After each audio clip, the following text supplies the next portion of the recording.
وعلى عباد الله الصالحين أما بعد فبسم الله الرحمن الرحيم الصلاة والسلام عليك يا سيدي يا رسول الله الصلاة والسلام عليك يا سيدي يا حبيب الله الصلاة والسلام عليك يا سيدي يا شفيع المذنبين وعلى آلك وأصحابك يا سيدي يا رحمة للعالمين.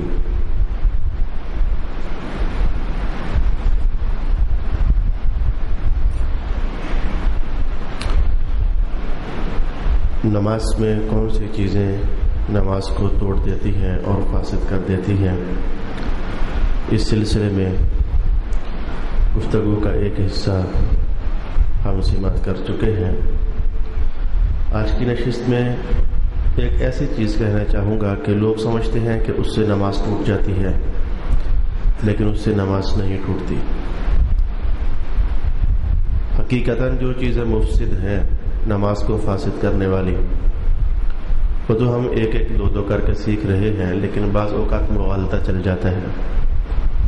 لوگ خیال کر لیتے ہیں کہ یہ نماز کو توڑنے والا امر ہے، لیکن شریعت پاک میں اس سے نماز فاسد نہیں ہوتی.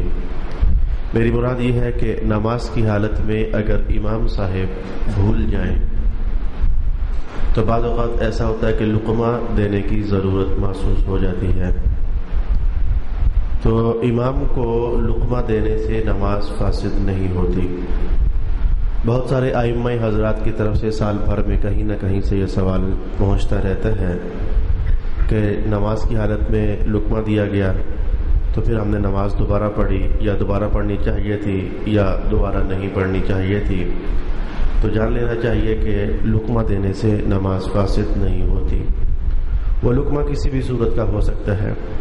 امام صاحب تلاوت بھول گئے تو لقمہ دے دیا، اس سے بھی نماز فاسد نہیں. بیٹھنا تھا تو کھڑے ہو گئے، پیچھے سے کسی صاحب نے لقمہ دے دیا، اس سے بھی نماز فاسد نہیں. کھڑے ہونا تھا تو بیٹھ گئے، اس سے بھی کسی صاحب نے پیچھے سے لقمہ دے دیا، اس سے بھی نماز فاسد نہیں ہوتی. البتہ لقمہ دینے کے حوالے سے ہمارا مذہب کیا ارشاد کرتا ہے؟ کیا لقمہ فوراً دے دینا چاہیے یا اس میں کچھ تفصیل ہے؟ تھوڑی دیر کے لیے توقف کرنا چاہیے، انتظار. خاص کر کے امام صاحب تلاوت بھول جائیں تو تھوڑی دیر کے لیے انتظار کرنا چاہیے. یہ رمضان المبارک سے 2 دن یا 3 دن پہلے یہ سوال میرے پاس باقاعدہ پہنچا کہ امام صاحب نے نماز کرائی، تلاوت کر رہے تھے، تلاوت میں بھول گئے تو پیچھے سے کسی نے لقمہ بھی نہ دیا، تو امام صاحب بھول گئے تو انہوں نے نماز کو ختم کر دیا اور نئے سرے سے پھر نماز کو شروع کیا. تو کیا ایسا کرنا چاہیے تھا یا کہ نہیں؟ جواب اس کا بالکل واضح ہے کہ 2 باتیں ہوئی. ایک تو یہ کہ امام صاحب کو چاہیے کہ اگر تلاوت بھول گئے ہیں تو جہاں سے بھول گئے چلے وہاں سے نہیں آ رہی تو آئندہ پورا قرآن حکیم باقی پڑا ہوا ہے، جہاں سے بھی انہیں میسر ہو جائے وہ تلاوت کر سکتے ہیں. اس موقع پر یہ کوئی چیز لازم نہیں ہوگی کہ جو صورت میں نے شروع کی تھی وہ تو مجھے آ نہیں رہی، کہیں نماز ٹوٹ تو نہیں گئی ہے. یہ بالکل عملی وقوع ہوا تو اس سے نماز فاسد نہیں ہوتی. جہاں سے مرضی آپ آئندہ شروع کر لیں تو آپ اپنی رکعت کی تکمیل کر سکتے ہیں. اور لوگوں کو چاہیے کہ لقمہ دینے میں جلد بازی مت کریں. لیکن اگر پھر بھی کسی نے جلد بازی مچا دی تو اس سے پھر بھی نماز فاسد نہیں ہوگی. اس طریقے سے ایک مسئلہ آج کی نشست کے لیے ہم نے مکمل کر لیا اور اس کا حاصل یہ نکلا لقمہ دینے سے نماز فاسد نہیں ہوتی، نماز سلامت رہتی ہے. لوگوں کو لقمہ دینے میں جلدی نہیں کرنی چاہیے، ذرا انتظار سے کام لے لینا چاہیے. یہ تلاوت کا جو لقمہ ہوتا ہے یہ اس کی شان ہے. باقی اگر کھڑا ہونا تھا تو بیٹھ گئے، بیٹھنا تھا تو کھڑے ہو گئے، 2 رکعتوں پر کھڑے ہو گئے، تو یعنی باقی جتنے بھی لقمے ہیں اس میں بس جلدی سے امام صاحب کو بتا دینا چاہیے. لیکن بتانے کا طریقہ کل میں نے آپ کو بیان کیا تھا. التسبیح للرجال، مرد لوگ جب بھی نماز میں کوئی عارضہ پیش آ جائے تسبیح سے کام لیں گے اور سبحان اللہ کہہ کر تو اپنا اس عارضہ کو پورا کریں گے. آج کی نشست کا مسئلہ نمبر 2 جس سے نماز فاسد ہوتی ہے. نماز کئی چیزوں کا مجموعہ ہے. سبحانک اللہم، اللہ کی تمجید بیان کر دی، الحمدللہ رب العالمین، فاتحہ شریف تلاوت ہو گئی، اللہ اکبر، اللہ کی تکبیر بیان ہو گئی، سمع اللہ لمن حمدہ ربنا لک الحمد، تحمید بیان ہو گئی، رکوع میں چلے گئے، سجدے میں چلے گئے، تشہد پڑھ لیا، درود و سلام پڑھ لیا، آخری ایک موقع بن گیا اور رہ گیا جس میں دعا کی جاتی ہے۔ تو دعا کرنے کے لیے دعا دو طریقے سے میں آپ کے سامنے بیان کروں گا۔ ایک طرح کی دعا وہ ہے جس سے نماز فاسد نہیں ہوتی، اور ایک طرح کی دعا وہ ہے جس سے نماز فاسد ہو جاتی ہے۔ اس سلسلے میں آپ کو ذرا ضابطہ تھوڑا سا یاد رکھنا چاہیے۔ وہ جو آخر میں ہم ربی جعلنی مقیم الصلاۃ پڑھتے ہیں، تو مختلف دعائیں اس سلسلے میں حدیث شریف میں وارد ہوئی ہیں۔ اگر تو دعا ایسی ہے کہ جو صرف اللہ ہی سے مانگا جا سکتا ہے، اللہ کے سوا کسی اور کے پاس وہ چیز ہے ہی نہیں ہے کہ وہ دے دے، ایسی دعا تو آپ کھلے عام کریں، کوئی حرج والی بات نہیں ہے، نماز جائز۔ ایسی چیز جو صرف اللہ کے پاس ہے، اللہ کے سوا کوئی اور نہیں دے سکتا، اس کی مثال کیا ہوگی؟ اللہم اغفر لی، اے اللہ مجھے بخش دے۔ بخشش صرف اللہ کی طرف سے ہے، بندوں کے پاس بخشش ہے ہی نہیں ہے۔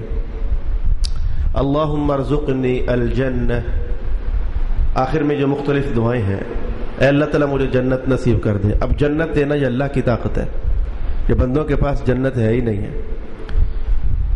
اچھا، ایسی چیز مانگنا دعا کے اندر کہ جو اللہ سے بھی مانگی جا سکتی ہے اور بندوں سے بھی اس کا مطالبہ کیا جا سکتا ہے، بندے بھی دے سکتے ہیں، بندے بھی وہ سوال پورا کر سکتے ہیں، اگر ایسی چیز نماز کی حالت میں بالکل آخری مراحل میں طلب کر لی، اس سے نماز فاسد ہو جائے گی۔ اس کی مثال میں ہمارے علماء کرام نے ارشاد فرمایا، جیسے کہ یہ اللہم اطعمنی، اے میرے اللہ کھانا کھلا دے، اللہم ارزقنی، اے میرے اللہ تعالیٰ مجھے میرے رزق میں برکت دے دے، کھانا کھلا دے، اللہم زوجنی، اے میرے اللہ تعالیٰ مجھے میری شادی کرا دے۔ اب یہ دعائیں ہیں، بری چیز نہیں ہے، دعا بری چیز نہیں ہے، لیکن یہ دعا ہے ایسی، یہ روٹی کا سوال کر لینا، نوکری کا سوال کر لینا، یا رزق مانگ لینا، یہ یا پھر شادی کی بات کر لینا، یہ چونکہ بندہ بندے کے ساتھ بھی کر سکتا ہے، اس لیے ایسی دعائیں کرنے سے نماز فاسد ہو جاتی ہے۔ اور وہ دعائیں جو صرف اللہ ہی سے کی جا سکتی ہیں، اللہ کے سوا کسی اور سے نہیں، تو ایسی دعا کرنے سے نماز فاسد نہیں ہوتی۔ آج کی نشست کی دوسری کہانی میں نے آپ کے لیے بیان کر دی۔ تیسری چیز ہمارے پاکستان میں تو واقعہ نہیں ہے، تیسری چیز ہمارے پاکستان میں تو واقعہ نہیں ہے، البتہ جو لوگ حرمین جاتے ہیں تو وہاں سے پھر جو دیکھو دیکھی مسائل لیتے ہیں اور ان پر عمل شروع کر دیتے ہیں، اس حوالے سے احتیاط بڑی لازم ہے۔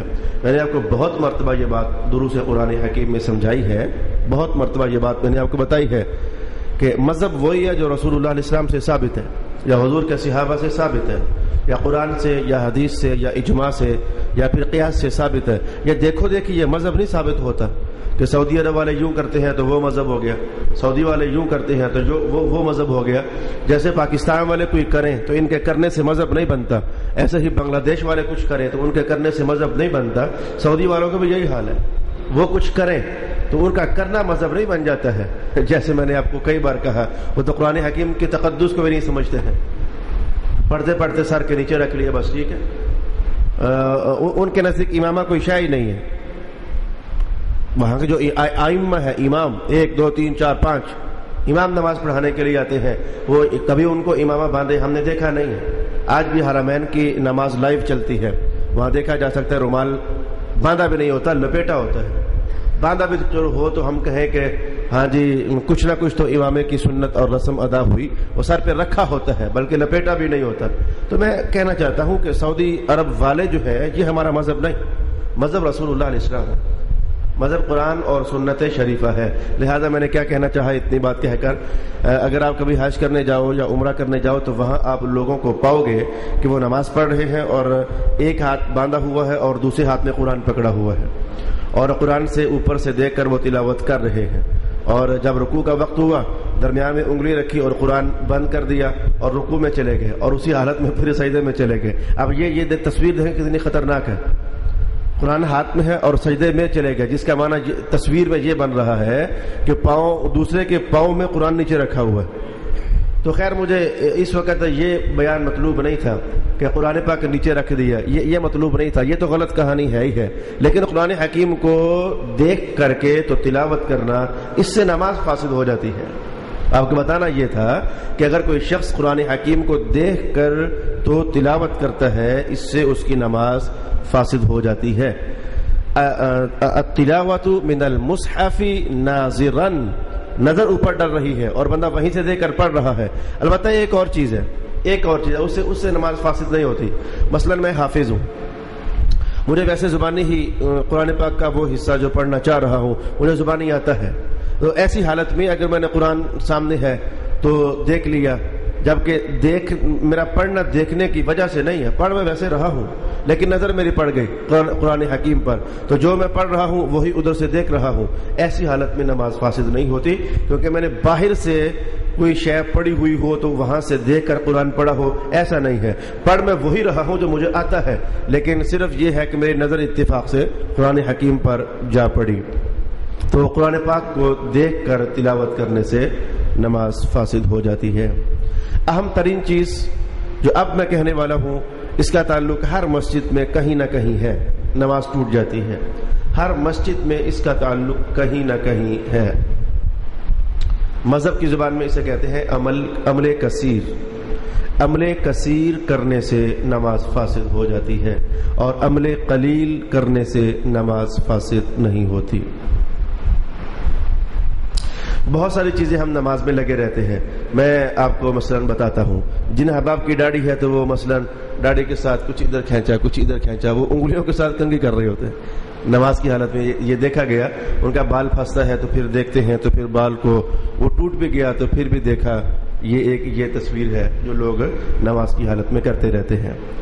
کچھ لوگ ایسے ہوتے ہیں کہ ان کو پتہ نہیں کیا، وہ ادھر سے فارغ ہوتے ہیں تو ادھر شروع ہو جاتے ہیں، جو عملی تصویریں آپ کو بتا رہا ہوں جو میں نے دیکھی، ادھر سے فارغ ہوں گے تو ادھر شروع ہو جائیں گے، انہیں پھر خارش بھی بڑی دور کر کے ہوتی ہے، بڑا کبا ٹیڑھا بھینگا انہیں ہونا پڑتا ہے، پھر ہاتھ وہ ادھر سے پیچھے پہنچا دیا، ادھر سے فارغ ہوئے تو پسینہ آ گیا تو وہ ایسے کرنے لگے، وہ کوئی نہ کوئی حرکت نماز میں ان سے چلتی ہی رہتی ہے۔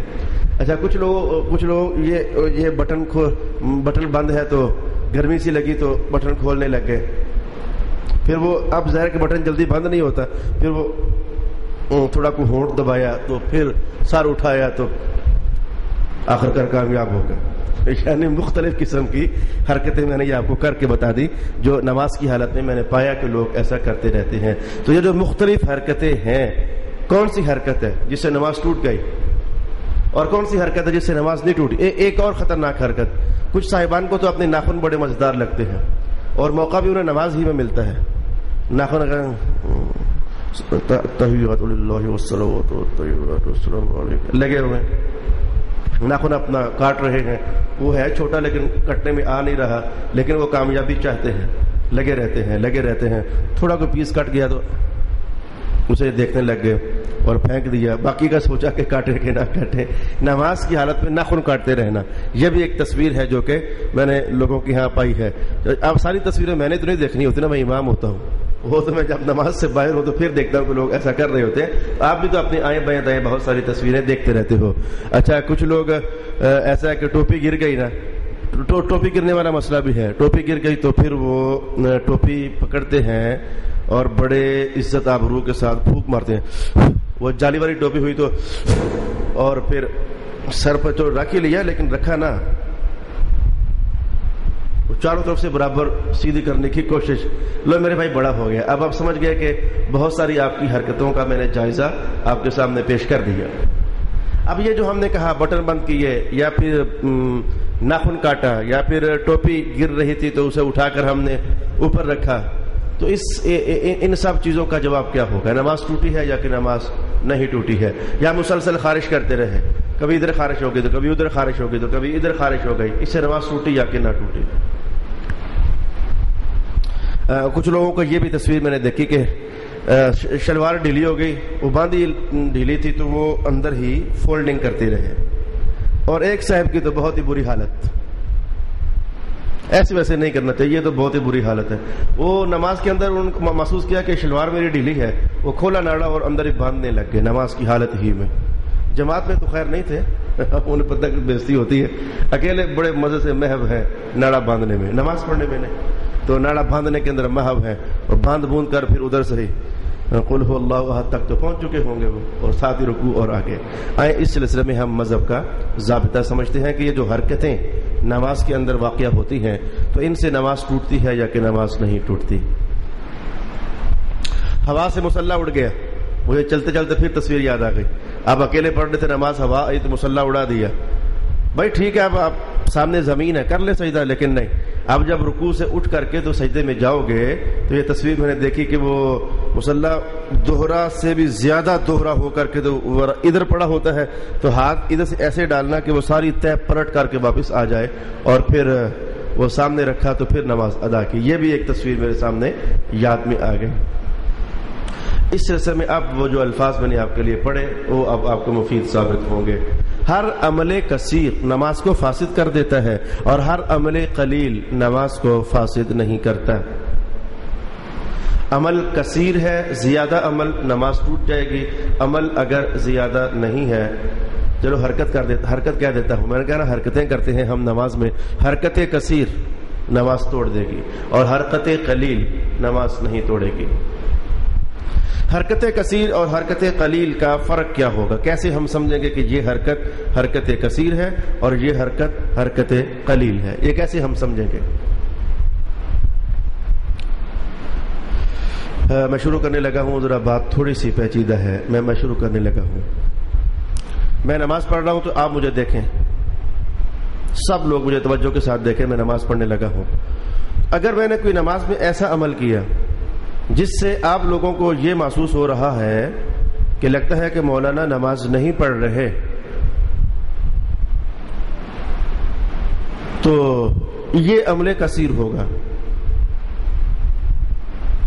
اور اگر آپ نے مجھے کچھ کرتے دیکھا تو دیکھنے کے بعد آپ نے فیصلہ کیا کمال ہے، یہ کیسے نماز پڑھ رہے ہیں، یعنی پڑھ رہے ہیں لیکن یہ کیسے پڑھ رہے ہیں، تو آپ کو لگا کہ میں نماز ہی رہا ہوں لیکن کچھ ذرا عجیب سی ہو گئی ہے، پڑھ میں نماز ہی رہا ہوں، آپ کے ذہن نے فیصلہ یہ کیا، تو ایسے عمل کو عمل قلیل کہتے ہیں۔ عمل کثیر اور عمل قلیل، پھر بھی بات مشکل ہوئی، میں اس کو تھوڑا سا اور کھولوں گا۔ اپنی کنڈیشن کچھ ایسی کنڈیشن بنا لینا کہ جو نماز کی کنڈیشنز میں سے نہیں ہے، یہ واقعہ ہوگا عمل کثیر۔ اور آپ کی کنڈیشن اگر ایسی ہے جو من جملہ نماز ہی کی حرکتوں میں سے کوئی حرکت ہے تو یہ ہوگا عمل قلیل۔ میں اس کی آپ مثال کیا کہوں گا؟ یعنی عمل کثیر اور عمل قلیل، دیکھنے والا سمجھے کہ میں نماز میں ہوں تو یہ عمل قلیل تھا، نماز نہیں ٹوٹی۔ دیکھنے والا یہ سمجھ رہا ہے کہ میں نماز میں نہیں ہوں، میری وہ ادا کچھ ایسی تھی، تو اب سمجھو کہ میں نماز میں نہیں ہوں تو بس پھر نہیں ہوں نماز میں، نماز ٹوٹ گئی۔ اس کی مثال کیا ہوگی؟ ٹوپی دو یار، کوئی یہ ٹوپی دو آپ مجھے نوجوان۔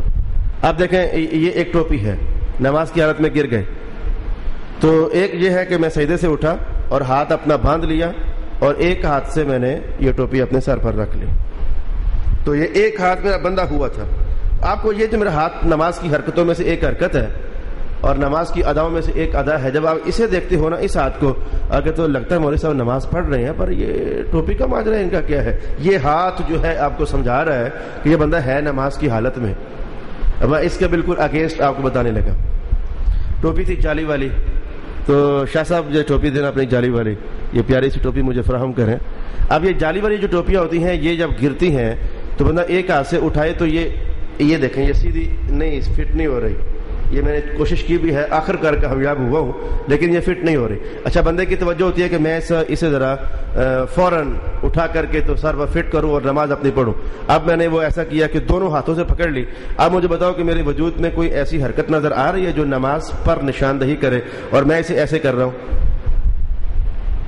یہ آپ دیکھ رہے ہیں، میں نے عملاً آپ کو کر کے دکھا دیا۔ اس حالت کو دیکھ کر کوئی بندہ بھی یہ نہیں کہہ سکتا کہ نماز پڑھی جا رہی ہے۔ چلو یا تھوڑی سی پھونک لگا دینا اب یہ مجموعی تصویر ایسی بن گئی کہ آپ کو کوئی بھی میرے پاس ایسی ادا نہیں ہے جو آپ محسوس کرائے آپ کو کہ یار یہ تو بندہ نماز میں ہے. تو آخرکار میں نے نماز پر وہ ٹوپی رکھ لی سر پر, اور اب مجھے چاہیے کہ میں نماز کو برائے مہربانی دوبارہ ادا کروں. اگر دونوں حال انوالو ہو گئے جس سے تصویر کچھ ایسی بن گئی کہ نہیں بھائی یہ بندہ تو نماز میں نہیں ہے, تو پھر نماز دوبارہ پڑھنی پڑے گی, ٹوٹ گئی. اور اگر جیسے میں نے ٹوپی ہارڈ ہو تو میں نے بتایا کہ گر جاتی ہے تو بندہ اٹھتے اٹھتے ایک دم سے رکھ لی, وہ ویسے سیدھی ہوتی ہے, تو اس سے نماز پر فرق واقعہ نہیں ہوگا.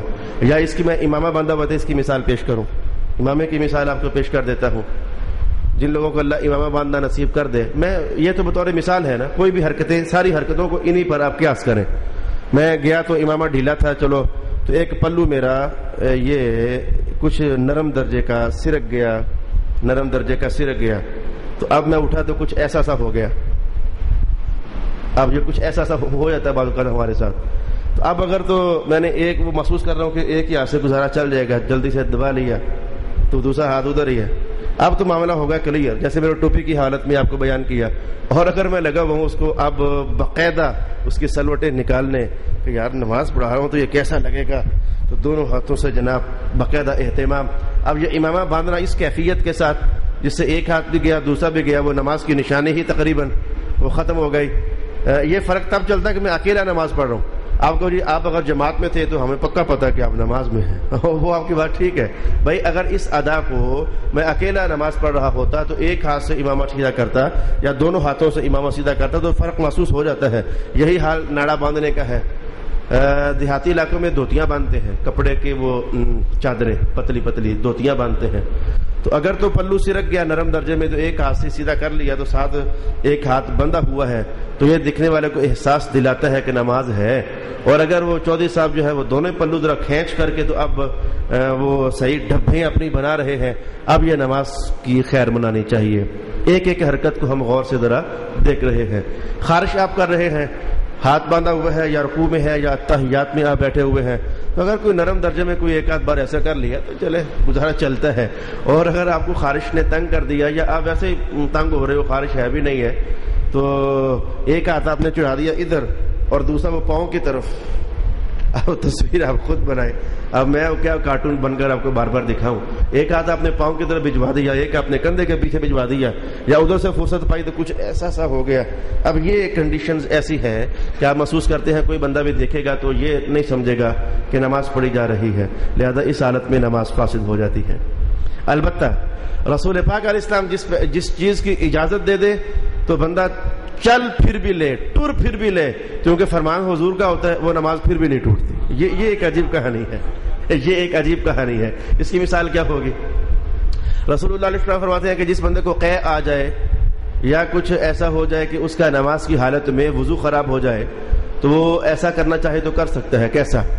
وہیں سے اپنی نماز روکے اور وضو کرنے کے لیے جہاں بھی پانی میسر آ جائے اور وہاں سے وضو کر کے واپس آئے, اور نہ جاتے ہوئے کچھ ایسی حرکت کرے اور نہ آتے ہوئے کچھ ایسی حرکت کرے. کیسی حرکت؟ جس سے نماز خراب ہوتی ہے, نماز کے منافی حرکت. تو پھر آ کر کے تو جہاں سے اس نے نماز چھوڑی تھی تو وہیں سے نماز شروع کر دے. اب یہ آنا جانا, قبلے سے منہ پھرنا, وہاں جا کر کے وضو کرنا, یہ بڑی عجیب و غریب طرز کی حالت ہے. لیکن چونکہ اس کی رسول پاک علیہ السلام نے اجازت دی ہے, اس سے نماز فاسد نہیں ہوتی ہے. اس طرح کی حرکتوں کو کہتے ہیں لِإِصْلَاحِ الصَّلَاةِ, ایسی حرکت جو نماز کی اصلاح کی خاطر ہے, وہ نماز کو بہتر کرنے کی خاطر ہے, اصلاح کی خاطر, نماز کو بہتر کرنے کی خاطر ہے. ایسا کرنے سے نماز فاسد نہیں ہوتی. اس کی ایک مثال میں نے آپ کے لیے پیش کر دی, اور مثال بھی ہے, ایک اور مثال بھی ہے. وہ اصلاح صلاۃ کی خاطر نہیں ہے, وہ ایک اور مقصد کی ادا کرنے کے لیے ہے. 5واں سپارہ اس بات پر گواہی دیتا ہے. اگر مسلمانوں کی صفیں کھڑی ہیں جہاد کرنے کے لیے اور قتال کرنے کے لیے کافروں کے آمنے سامنے, تو ایسے میں رب کائنات نے کہا اگر سب کا دل چاہ گیا ہے کہ ایک ہی امام کے پیچھے نماز پڑھنی ہے, امام کچھ ایسا بابرکت ہے, تو فرمایا کہ ایسا کر لو کہ مثلا 10 مسلمان ہیں نا تو 5 آئیں اور ایک امام کے پیچھے کھڑے ہو جائیں، ایک رکعت پڑھ لیں، پڑھ کر کے چلے جائیں، پھر جو باقی 5 ہیں وہ آئیں اور وہ آ کر کے ایک رکعت پڑھیں، کھڑے جب امام سلام پھیر دے تو پھر وہ اپنی رہی ہوئی رکعت ساتھ ملا کر پوری کر لیں تو چلے جائیں، تو جو تھوڑی دیر پہلے ایک پڑھ کر گئے ہوئے تھے ان کی نماز ٹوٹی نہیں ہے، بلکہ وہ وہیں سے واپس آ جائیں اور واپس آ کر کے تو جو رکعت رہ گئی تھی وہ پڑھ لیں تو ان کی نماز ہو گئی ہے۔ لیکن یہ ایک انتہائی مخصوص ترین حالت ہے جس کی اللہ تعالیٰ نے اجازت عطا فرمائی ہے۔ لہذا میں نے نماز کے اندر مختلف واقعہ ہونے والی حرکتوں کے حوالے سے آپ کو بیان کرنا چاہا۔ یہ بٹن کھولنا یا بند کرنا، میرا تو خیال ہے اس کی ضرورت ہی نہیں، نماز میں بٹن بند کرنا یا کھولنا اس کی ضرورت نہیں ہے، لیکن اگر ایک ہاتھ سے آپ نے کھول لیا تو چلے پھر بھی گزارا چل جاتا ہے۔ اور بعض کا تو بٹن نئے جوڑے ہوں تو بٹن بڑے سخت ہوتے ہیں، تو آپ نے ایک ہاتھ سے کوشش کرنا چاہیے لیکن مار کا سار انجام نہ پا سکا تو آپ نے کہا چلے دونوں ہاتھ لگا لیتے ہیں، اب تو کھلنا چاہیے اس سے۔ اب جو دونوں ہاتھ آپ نے اگر استعمال کر لیے تو بٹن کھولنے کی کیفیت آپ محسوس کرتے ہیں کہ کوئی بھی مجھے دیکھے گا تو کہے گا کہ یہ نماز نہیں پڑھ رہا، یہ پتہ نہیں کیا کر رہا ہے، یہ نماز کی کوئی ادا بھی اس حرکت میں نہیں ہے۔ تو دونوں ہاتھوں سے اگر آپ نے بٹن کھولنے کی مہم سر انجام دے لی، اب یہ اس سے آپ کی نماز فاسد ہو جائے گی۔ حرکتوں کے اعتبار سے اپنی نمازوں کا جائزہ لیا جانا چاہیے۔ جو اب مسئلہ کہنے والا ہوں اس کا تعلق دیہاتی علاقوں سے زیادہ ہے اور شہری علاقوں سے کم ہے۔ چونکہ میں خود دیہاتی ہوں تو اس لیے میں نے یہ منظر دیکھے۔ اب بھی بہت سارے دیہاتوں میں جب جانے کا اتفاق ہوتا ہے تو اب بعض جگہوں پر یہ منظر اب بھی میں دیکھتا ہوں۔ شہری علاقوں میں تو اب گھر بنتے ہیں تو فرش لگ جاتے ہیں، فرش بنا دیے گئے، چپس لگا دی، ماربل لگا دیا، ٹائلز لگا دی۔ دیہاتی علاقوں میں اگر میسر ہو تو لوگ کر لیتے ہیں، گجرخان میں تو بہت میسر ہے۔ میں لاہور کے پنجاب کے دیہاتوں کی بات کرتا ہوں، ادھر اب بھی غربت ہے۔ ادھر گجرخان والے تو چلے گئے، کوئی دبئی تو کوئی انگلینڈ تو کوئی امریکہ، تو پیسے بھجوا کر سارے جہان کا ماربل لگا لیا گھروں میں۔ تو پنجاب کے دیہاتوں میں اب بھی ایسا ہے، وہ لوگ پھر انہیں ماربل اور ٹائلز میسر نہیں ہوتی، وہ اپنے گھر کو پکا کرنے کے لیے ایک عجیب سی چیز ہے، وہ گوبر لیتے ہیں اور گوبر لے کر کے تو اپنے فرش پر استعمال کر لیتے ہیں۔ اس سے چند دن تک ان کے گھر میں فرش کی کیفیت رہتی ہے، چند دن تک، اور جب تک اس کی ہارڈنیس باقی رہتی ہے تو وہ جھاڑو دینے میں اور باریاں مارنے میں وہ ایک نرم درجے کی سہولت رہتی ہے، وہ اتنا گند محسوس نہیں ہوتا۔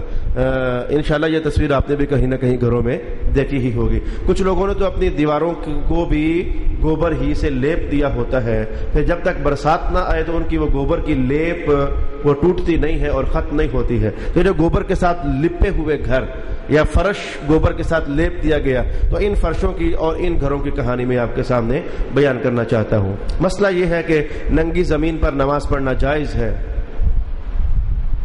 لیکن اگر کوئی فرش ایسا ہے جو گوبر سے لیپا ہوا ہے مٹی کا فرش اور گوبر سے لیپا ہوا ہے، تو ہماری پیشانی ٹھیک سیدھی گوبر کے اوپر واقع ہوگی۔ ایسے کچے گھروں کے اندر ننگی زمین پر نماز ادا کرنا جائز نہیں ہوتا۔ تو عین نجاست کے اوپر آپ کے پاؤں، عین نجاست کے اوپر آپ کے ہاتھ، عین نجاست کے اوپر آپ کے گھٹنے اور عین نجاست کے اوپر آپ کا سر، تو کسی بھی نجاست والی زمین پر کھڑے ہو کر کے نماز ادا کرنا جائز نہیں ہوتا۔ جسم کا پاک ہونا، کپڑوں کا پاک ہونا اور جگہ کا پاک ہونا، یہ تینوں چیزیں بچپن سے لے کر آج تک کہیں نہ کہیں آپ سنتے آئے ہو کہ یہ نماز کی حالت میں فرض ہوتا ہے۔ فرض بمانا شرط ہوتا ہے، ضروری ہوتا ہے۔ البتہ ایک مغالطہ، شہری علاقوں کا مغالطہ،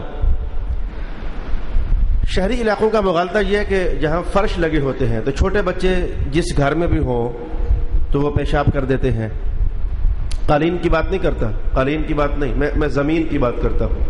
آپ نے گوبر لیپا ہوا نہیں، یا پھر آپ کا فرش ہے ماربل کا یا ٹائل کا، تو چھوٹے بچے نے پیشاب کر دیا اور پھر پیشاب کرنے کے بعد وہ پیشاب خشک ہو گیا اور پھر آپ نے ابھی تک وہ فرش دھویا بھی نہیں، تو ایسا فرش جس پر بچے نے پیشاب کیا اور پھر وہ پیشاب خشک ہو گیا، کیا وہاں آپ نماز پڑھ سکتے ہیں یا کہ نماز نہیں پڑھ سکتے؟ یاد رکھنا کہ زمین کسی بھی کنڈیشن میں ہو، فرش کی کنڈیشن میں ہو، کچی زمین ہو، ماربل ہو، ٹائل ہو، کسی بھی کنڈیشن میں زمین اس پر نجاست گرے اور پھر خود بخود ہی وہ خشک ہو جائے تو ایسی زمین خشک ہونے کے فوراً بعد مذہب شریف میں پاک تصور کی جاتی ہے۔ وہ گوبر والی زمین کی حالت یہ نہیں ہے. گوبر میں تو عین گوبر اوپر لپا ہوا ہے, وہ زمین نہیں ہے. زمین کے اوپر ایک پتلے درجے کی, جتنا کپڑا موٹا ہوتا ہے گویا اتنے کو درجے کی مٹی کی طے نہیں ہوتی, وہ گوبر کی طے ہوتی ہے. وہ آپ کھڑے ہی نجاست پر ہو, بات یہ کہ ہے فرش مٹی کا یا کسی بھی اور شے کا, اس پر پیشاب گرا اور گرنے کے بعد وہ خشک ہو گیا. خشک ہونے کے بعد زمینوں کا قانون آپ یاد کر لیں ہمارے مذہب میں کہ زمین خشک ہونے کے بعد فوراً خود بخود اللہ کے حکم میں پاک تصور کی جاتی ہے. اسی آپ حدیث کی روشنی میں دیکھنا چاہیں, میں صرف آپ کو مسائل بتا رہا ہوں, اس پر دلائل نہیں بتا رہا. ہر مسئلے کے لیے الگ اپنے مقام پر قرآن و سنت میں دلیل ہے. تو چلو یہ مسئلہ کچھ ایسا تھا کہ وہ بابل لوگ خاص کر کے مطمئن نہیں ہوتے, بزرگ لوگ گھروں کے اندر یہ مطمئن نہیں ہوتے. بچے نے پیشاب کیا تو پھر بھی جناب اوپر نماز پڑھ لیں, کیسا فتویٰ سنا رہے ہیں مولوی صاحب, وہ دل جلدی مطمئن نہیں ہوتا. میں حدیث کے الفاظ ان کے لیے کرنا چاہوں گا. قال رسول اللہ صلی اللہ علیہ وآلہ وسلم جعلت الارض مساجد وطہورا او کما قال النبی صلی اللہ علیہ وسلم, اللہ تعالیٰ نے ساری زمین کو میرے لیے مسجد بنا دیا ہوا ہے, جہاں چاہو نماز پڑھ لو. حالانکہ حضور جانتے ہیں کہ زمینوں پر بارش کے زمانے میں خاص کر کے نالیوں کی گندگیاں اور بہت ساری نجاستیں تیر کر کے ادھر سے ادھر ادھر سے ادھر پہنچتی ہیں. یہ بھی حضور جانتے ہیں کہ لوگ کھیتوں میں دیہاتوں میں آگے پیچھے پیشاب کرنے کے لیے انہی ننگی زمینوں کو استعمال کرتے ہیں. یہ سارا کچھ جاننے کے باوجود حضور کا یہ فرمانا ہے کہ پوری روئے زمین میرے لیے مسجد بنا دی گئی ہے, جہاں موقع ملے نماز پڑھی جا سکتی ہے. یہ اس بات کی دلیل ہے کہ اگر زمین خشک ہو جائے, زمین پر نجاست گرے اور خشک ہو جائے تو وہ زمین اللہ تعالیٰ کے حکم میں خود بخود ہی پاک تصور کی جاتی ہے. اللہ تعالیٰ میرا اور آپ کا حامی و ناصر و آخر دعوانا الحمدللہ.